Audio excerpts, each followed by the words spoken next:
BJP జాతీయ కార్యనిర్వాహక అధ్యక్షుడిగా నితిన్ నబీన్ సిన్హా బాధ్యతలు స్వీకరించారు. ఢిల్లీలోని పార్టీ కేంద్ర కార్యాలయంలో జరిగిన కార్యక్రమంలో కేంద్ర హోంమంత్రి అమిత్ షా, అధ్యక్షుడు జేపీ నడ్డా సహా ఇతర సీనియర్ నాయకులు పాల్గొన్నారు. ఈ మధ్యాహ్నం పట్నా నుంచి ఢిల్లీ చేరుకున్న నితిన్ నబీన్ కు ఢిల్లీ విమానాశ్రయంలో సీఎం రేఖా గుప్తా స్వాగతం పలికారు.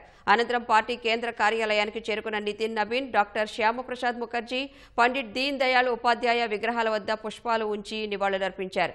తర్వాత నితిన్ నబీన్ ను కేంద్ర మంత్రులు జేపీ నడ్డా, అమిత్ షా స్వయంగా తోడ్కొని వెళ్లి కుర్చీలో కూర్చోబెట్టారు. నితిన్ నబీన్ బాధ్యతలు స్వీకరించిన అనంతరం పుష్పాలు అందించి కృతజ్ఞతలు తెలిపారు. బీహార్కు చెందిన నితిన్ నబీన్ సిన్హాను పార్టీ జాతీయ కార్యనిర్వాహక అధ్యక్షుడిగా బీజేపీ నియమించింది. కాయస్థ సామాజిక వర్గానికి చెందిన నబీన్ సిన్హాకు ఏఆర్ఎస్ఎస్ నేపథ్యం ఉంది. 5 సార్లు ఎమ్మెల్యేగా గెలిచిన ఆయన 2 సార్లు మంత్రిగా పనిచేశారు. వచ్చే ఏడాది జనవరి 14 తర్వాత నితిన్ నబీన్ ను బీజేపీ జాతీయ అధ్యక్షుడిగా ఎన్నుకుంటారని తెలిసింది.